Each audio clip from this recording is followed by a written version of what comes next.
Welcome back to the Content That Grows podcast. I'm your host, Nate Turner, and today I'm joined again by Ryan Sargent, VP of Content at Strategy at 10 Speed. How's it going, Ryan? Good. Glad to be back.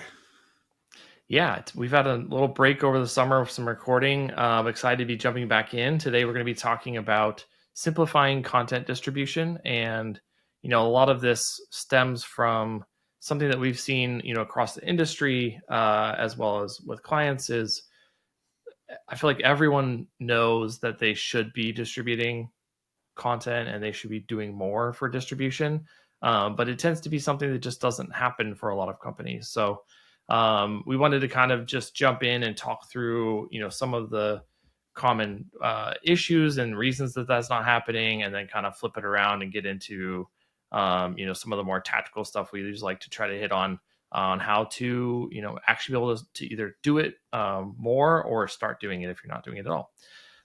So, to start, Ryan, I'll kick it over to you. I think we're just going to kind of go through kind of back and forth some of the examples of ways that we've seen companies overcomplicate content distribution to the point where it's, not happening. Yeah, I think there's been a big shift in how distribution kind of has to happen. It used to be you could build one piece of content and then distribute it lots of places. And the classic example is you could just put the darn link in the social post. And that doesn't work anymore. It just over the last, depending on who you are, 8, 10, 12 years, right? Organic reach on social media has fallen apart, especially for brands. And that was always a Band-Aid. It was always distributing the same piece of content onto a platform for which that content was not native. Obviously, the way that this has been described, Amanda over at SparkToro talks about zero-click content. We were always kind of piecing it together, and now it has to be more intentional. That doesn't mean overcomplicate it. I think it feels like this really overwhelming big task now. But you don't need a new piece of content. Repurposing still works. It's about identifying what is very specific to that particular channel, taking the original content idea and condensing, expanding, synthesizing, doing whatever it is you need to do to make that idea happen in that format. And that's not as complicated as people make it seem. If you were going to move everything from a written format to a video format, long form, 40-minute YouTube videos, that would be hard. That would be complicated. That's not what we're asking for. And that's not what you need to do to be successful. So I think some of this is in our heads, the overcomplicating. Yeah. And I will just quickly plug, if you go to 10speed.io/podcast, there's a search function. If you start typing the word distribution, you will find, I think we have 8 or 9 episodes that in some way talk about it. So I know I've talked about this on the podcast before, but one of the things that I think for the overcomplication is this desire to try to be everywhere and do, all the channels and all the different formats and it really doesn't need to be that. I think what I've said before is start with what you can do well, and the one platform where you're most of the time your target audience is going to be, and just do that. It doesn't have to be now I have to have this omni-channel distribution thing and all these different things, and I cut this, and then that takes time. It gets overcomplicated very easily. If it's LinkedIn, if it's Twitter, if it's Instagram for your brand, whatever it is, pick that one that you can do well, and just set a cadence of once or twice a week if you have to, just to start building that muscle and getting some repetition. Yeah, and we're not advocating random acts of content either. Right. Nor is it only repurpose. Building new content is still valuable. It's finding the balance with all this is tricky and changes. This is one of those it depends moments in marketing, in my opinion, that each company, each team is going to have to kind of figure this out for themselves, and it is subjective. So that also means, I think the way to frame that is not, oh gosh, we might get it wrong, but it's easy to pivot. It's easy to be flexible. If whatever we're doing to repurpose or distribute today isn't working, let's just try something else. And it's okay to set some of these things aside. obviously, I don't want to get too deep in the tactical stuff now, but you were talking about the overcomplicating. I think one of the overcomplications is also we assume that because we repurposed or distributed in this way before, we can't set that down. We have to only add methods, channels, approaches. Yeah. If something wasn't working, just stop. Like you don't have to keep doing everything all the time. Yeah. Um, the the other one was start with what you're good at, and you alluded to this. So if you're good at written content, repurpose and distribute with another written channel. Sure. Yeah. Blog can become a newsletter. Newsletter can become a blog. Newsletter can become social. Social can become there Yeah. should be this nice web of interactions. Yeah. Yeah. That's a great point. Not like, don't try to be, oh, I have this blog content, I need to turn it all into videos. If you don't have that on your team, that skill set, or that's not your leaning personally, that's a great point. One other I want to add for overcomplicating, is just getting really, really hung up on like attribution. So we'll talk a little bit about measuring impact. I know we have at least one episode on that, where we talk about that almost exclusively. So I won't go into all the detail there, but I think that is one that I've seen as well. That's just really kind of burdened by how you'll measure, how you'll get the direct attribution, and it just keeps them from doing anything and getting that additional reach. So that's great. All good stuff there. The next is, I think similarly, just kind of wanted to hit on the other, it's similar, but like, what are some of the common reasons that companies don't distribute enough or potentially at all? I think bandwidth is a big one. There is an investment. I've started to think about it a lot as content teams tend to be reactive in a lot of ways. Mm. There's always another product launch, always another customer segment to target. There's another initiative. There's another, and owning your own roadmap to some extent as the content team or as the marketing team can be really helpful there, and making sure that there's space and hours in the week for repurposing, for distribution. Because Mm-hmm. if the content doesn't get distributed, you're not realizing the right return. You're not maximizing the resource that went into the creation. And again, that doesn't mean don't create new content. It means have the right balance for your audience, your brand. And Yep. so I think bandwidth is a big one. And another one is the fear that we talked about, that like, Mm-hmm. I don't have the expertise to repurpose this in a way that's going to work. You also don't have to hit a home run every at bat. Sometimes Yep. it really is just, I want to get this idea in front of more eyeballs. This doesn't have to be the most successful social post of all time. Yep. If another 2,000 people saw this, that makes a difference. Yeah, absolutely.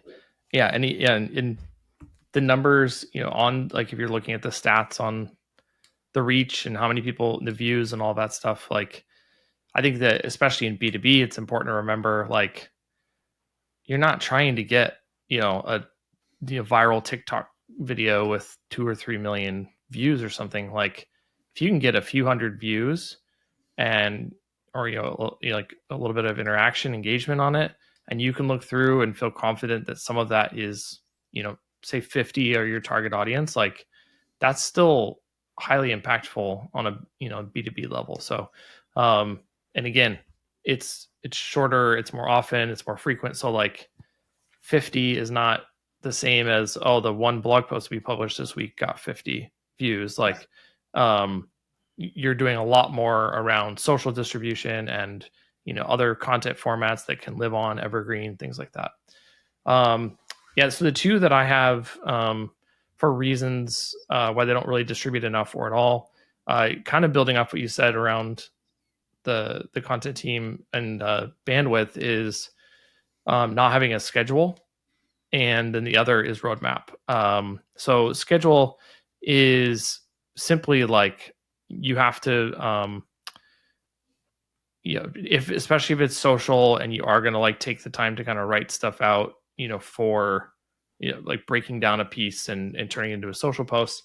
That's something that is not going to maybe feel like your day to day, but you really kind of have to have that time carved out. And as I mentioned, a moment ago, like, building the muscle and like building the repetition to make that something that you are doing, versus checking something off on your roadmap, big piece, and then just immediately moving on to the next thing on your roadmap.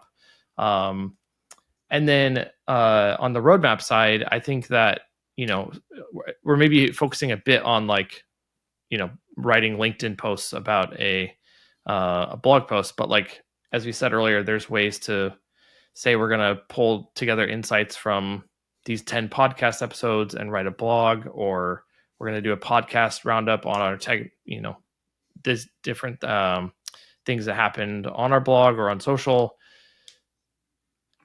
You have to build those into your roadmap, and and leave space in your roadmap to say, this we do need a chunk of bandwidth to put together this guide or put together this video or blog post that is repurposing some of the other stuff we already did. And I think that's a big one, that if your roadmap is all new, or pretty much new and like updating existing blog content or something, you're not actually slotting into your roadmap ways that you're intentionally going to repurpose a piece of content into something else. And you can make this all part of the process, right? I mean, we do this for 10 speed clients whenever we build a piece of authority content, which is content that needs extra distribution. It's important and it takes more resource to build. Yep. We build the social post copy when we build the article. Like it's all part of the same process. So that repurposing, it's a good reminder for the muscle, and then the content itself is already there ready to go when it's time to distribute. Yep, absolutely. Cool. So we'll kind of shift now into a little bit more of the tactical stuff and kind of get into how companies can simplify distribution to do it more. So as we've already said, like overcomplicating it is one of the big barriers there. So now we're kind of shifting into like, well, let's talk about simplifying this so that it isn't overcomplicated and you can actually start getting some of the benefits of distribution. I think a big one is making sure that you have the content for the next question. And what I mean by that is, we've got this great blog post. It's doing well. What's the thing people want to know next? And if we also have that, then we can cross-pollinate. Mm-hmm. And you take two pieces of very related content in that case, right? There's like maybe one's top of funnel and one's middle of funnel. Maybe it's just a keyword that you pulled from people also ask, right? Like there's a lot of ways to gather those topics. But when you have the two related topics, make sure that the people who read topic one get distributed topic two, and vice versa. It's essentially like internal linking through distribution. Indeed, like distribution in that sense would, for organic search, for SEO, is internal links. So we want to make sure we're also doing that in other channels. If you had a social post that did really well, that's your clue. Distribute related material on social media. That's one way to simplify. Another way to simplify is to niche down. Is I think what I'm trying to say. If you niche down, you're saying, I know my audience is in this one specific place, maybe not even the whole audience. This one cohort of buyers, of prospects, lives in this one spot. All I'm going to do for the next 3 weeks is repurpose and distribute content from this channel over here where I'm not reaching them into this one place that I know I'm going to reach this one segment. You're not now architecting some grand strategy across multiple channels and your entire potential ICP and TAM and all that. I'm just going after this one group right here, right now. Events is actually, event marketers are very good at this, right? They know exactly who's coming to this event. And so they go gather all the content from all of the stuff you've done before and they put it in a package at this one event. So we can borrow from that as content marketers. Yeah, I think those are great. I would add, like Ryan mentioned process. I talked about like schedule. And so I think that's a big part of it, is either, just literally just put a block on your calendar for an hour, or modify your roadmap to have a different tagging or category to be able to say distribution. Ryan mentioned some of the stuff we do with authority content and some of those things where we go ahead and build that content for distribution, for specifically for social media, at the time of creating the content as well. So, maybe you just modify your process, tack that on so that you're starting to get the creation of it in line with everything else. I think all of those can help a lot. And, he mentioned starting with one channel. I think that's great.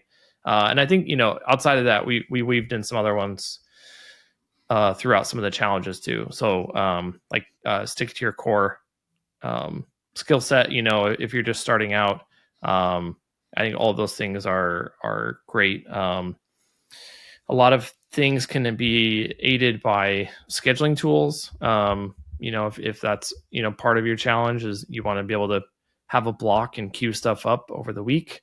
And then my last one is, I think that there unfortunately tends to be a disconnect in teams between like kind of the content team and sometimes like a social media team, or social folks can kind of often live outside of a content team.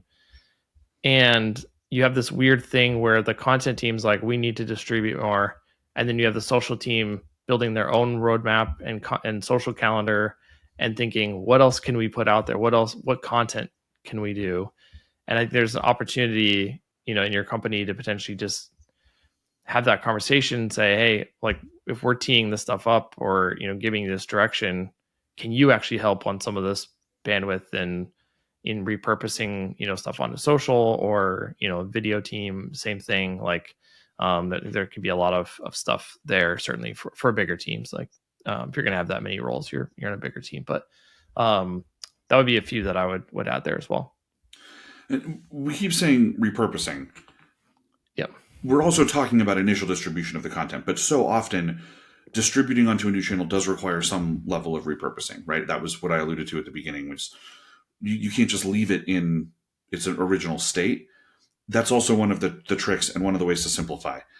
Find the pieces of content and the places where you're not going to have to work so hard. Correct. Anything written to anything written example is a good one there. Or what can I add to this?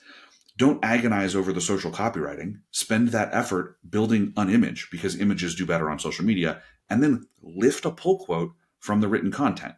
Mm-hmm. Now you've not spent the resource reworking the words. You've spent the resource making the content work natively on the social platform. Yep, absolutely. And in some of those cases, there's a designer, whether it's in-house or contractor, and all you have to do is just, build your workflow and lead times to say, okay, as I'm creating this content brief, or, writing, if you're writing internally, creating this draft, I'm also going to, fill out these few fields and put together this creative brief to get into their queue, and then design, is helping pull all that together for you in parallel while creating the content, instead of it having to be sort of a sequential thing. So yeah, all things that I think just require intentionality. But I think, the other piece that we want to touch on a little bit is just like, if you're listening at this point, you may be kind of having a question of like, how much do I need to be distributing in terms of like output and like posts on social, or, uploading videos or podcasts. Another one that we haven't talked about as much is just like newsletter roundups, like that kind of stuff. So, so I'll let you start, Ryan, and some of your thoughts on like, output. Output's a tricky one. There's certainly folks out there who will say you should spend 90% of your time distributing and 10% creating. And that, I don't know that I've ever managed to get that far down the rabbit hole.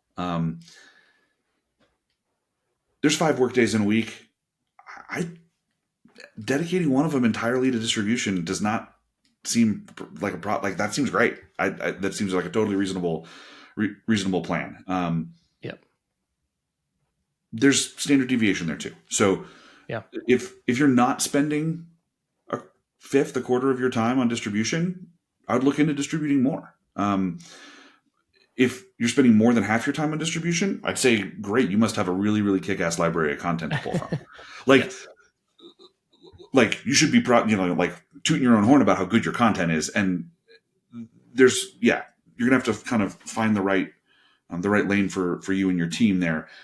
In terms of the more like tactical output piece, I don't think a piece of content is exhausted until it's visited multiple channels.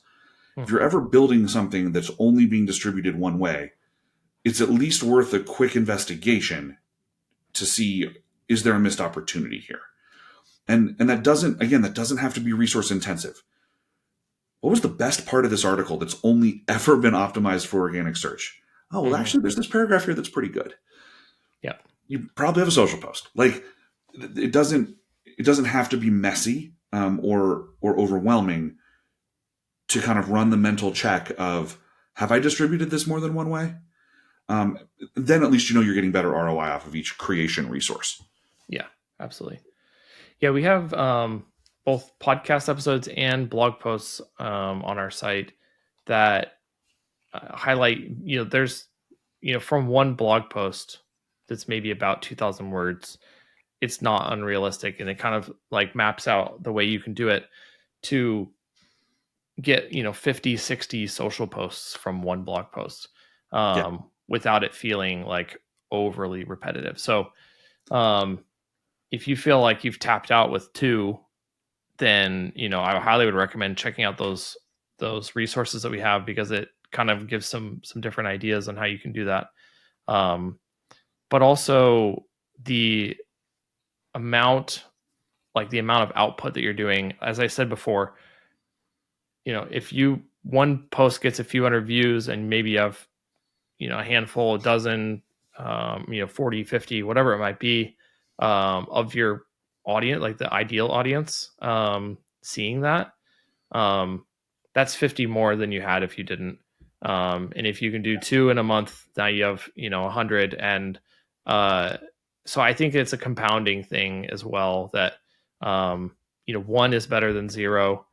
And I think as much as you can do it, you should. But I will say um, that we've recently launched a couple of add-on services for specifically content repurposing, and then also newsletter growth, because we know a lot of these challenges exist, and that it's an area where we've kind of been able to speak to best practices, but not had the ability to step in and help clients on a tactical level until now. So on the repurposing side, any new content we're creating, any existing content that a company has, we are capable of doing the repurposing and creating content for Twitter, for LinkedIn, as well as like carousel type of posts for LinkedIn.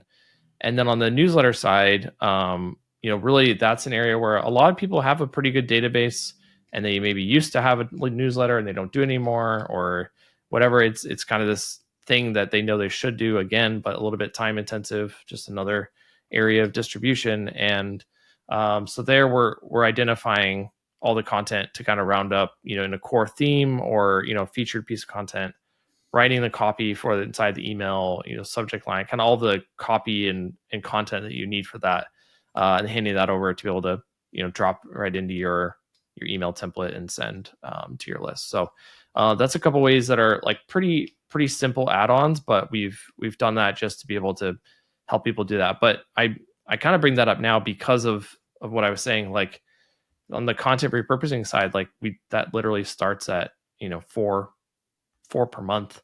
Um, so that's like one a week, and that's where yeah. we feel that even that level is um, has the potential to do more for companies than what they have been. So, anything else you wanted to mention on the output levels before we shift into the measurement? I think there are a lot of content folks who are rightfully very concerned about quality. Quality is always top of mind. And Mm-hmm. distribution and repurposing are places where we can take risks about things being done versus things being perfect, because it's not this foundational piece of content. We're repurposing it. And there's room to try and fail here. Not I know this is a big debate, and it's probably actually worth its own podcast episode, right? But I keep interacting with content folks who are really, really worried that if the content isn't just perfect out of the gate, we've somehow not realized our potential. And repurposing is where we realize more potential. So there's this way to tweak, improve content as part of this output. There's a way to help each topic find its home. And ultimately, I think some of that strategic piece of choosing the right topics, being close to the ICP up front, outweighs making sure every single word is perfect. Yeah. Again, that's another place where finding the balance is tricky. It's not easy. Yeah, I agree. And I also feel like what you just said about wanting to have that like perfect quality content quality is the exact reason why you should distribute the content you've created more. Because Yeah, you didn't just like, drop it in an AI tool and spit it out and say, oh, good enough. I really want to spend a lot of time distributing this. Like, you spent so much time on the thought and the angle and the content and yeah, the flow and all of that stuff. Why would you not want to draw from that? You've already got so much good quality there that can very easily translate into very high quality, social posts out of the gate, or, translate those concepts and whatnot. And so I think that's a huge case for why you should distribute more if you are spending that much time really trying to nail the content. Um, so yeah, I think that's a great point though. So measurement, we'll touch on this real quick. I think from our perspective and kind of how we look at measuring impact, I think the biggest thing is you're really looking to diversify the stats. So, if your roadmap's just full of new blog content and you're primarily looking at organic search as the way you're distributing that, and you're able to start distributing on social, then you start adding a lot of different impressions and views and engagement. And then we've talked before of like looking at comments on the posts, and are they like, if you're targeting CMOs, are they all CMOs interacting, or are they other folks? And really can start to get a lot of good additional metrics to help you understand like we're getting diversity in awareness, and we are not limited to one platform in how we are able to get our content out, all that stuff. And then certainly on the newsletter side or any other sort of owned platform, then you're looking at how you're growing your own audience and how they're engaging. Obviously, newsletters have a ton of additional metrics around open rates and click rates, and obviously the growing number of subscribers, all that stuff. I think all of that gives you a lot of opportunity.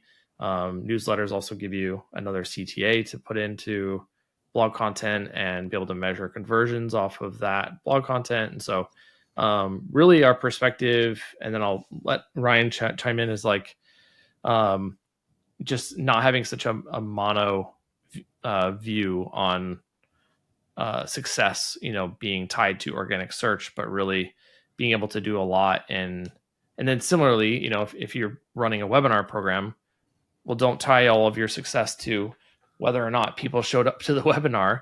Repurpose that content you spent so much time on, and look at other stats that you can drive, across social channels or across YouTube or any of those other stuff, to really do a lot more with it. So to me, it's diversifying, it's expanding the ways you can reach people. You're hitting people at different times. Sometimes they're actively searching for something. Other times you're getting in front of them when they didn't even know that you existed. All of those different things. So that's kind of how we're thinking about the impact, and how you're measuring that for distribution efforts. I think the most important part of what you said there almost went unsaid, which was we're measuring based on the distributed channel. Yeah. We're not measuring the content success based on organic search if we then distributed it via an email newsletter. We're also looking at email stats. And we're looking at stats that are specific to the channel. So for the email newsletter, we're looking at click-through rate. When we make a social post, we're looking at engagement. Does this match our target audience? Right? We're actually focused on something that can be measured within that specific distribution spot. I also really liked kind of where you were going with some of that like audience measurement. That's a piece of content measurement in general that I think can slip by people. You're looking at, are we reaching the right people? And that's the kind of thing that will always impact the results of any content program at the highest level. Like, it's easy to say we're not bringing in the right traffic. Why? How do you know? And distribution can help solve for that, because we can look at things like social engagement. So you end up learning a lot more about your own content and where it's being successful. And it's very meta, but that then helps tell a story about how the content program is doing. There's an impact of the distribution on your own knowledge, not just the impact of the distribution on the other metrics that you're measuring, your leads, revenue, whatever. So it's not just about business goals. You're also gaining knowledge to fuel the next phase of content. Yeah, absolutely.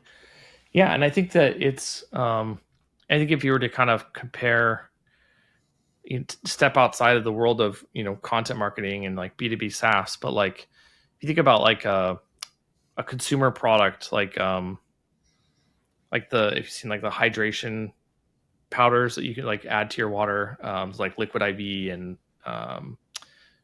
some of those, like, certainly that's like, oh, we can sell this, set up Shopify e-commerce, sell this product online. That's great.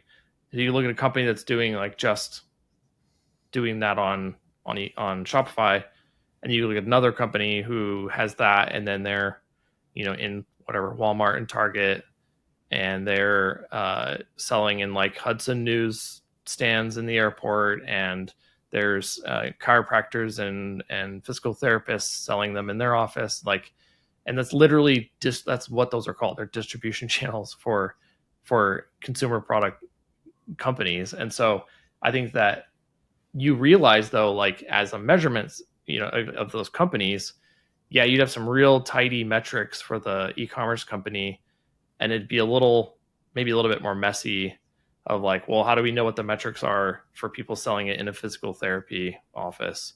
Like, it's just different. But I don't think anyone looking at those two businesses would be like, well, I don't know. Like, I don't know if I can measure that well in the physical therapy office. So I probably would just prefer to have less distribution. And so I think that that kind of, I guess, thinking or like concept to me really kind of highlights that, like, the metrics might not be clean for, certain things, or like you may not be able to prove to leadership, we did this many posts, or, repurpose this many pieces onto this channel and it did X for revenue. But you can definitely show all of the different ways that you're getting in front of people. Like you said, you start to get some different demographic data, or, things like that. And I think it becomes just a much more robust marketing picture, and less of just like, we have one channel and we're trying to exploit that.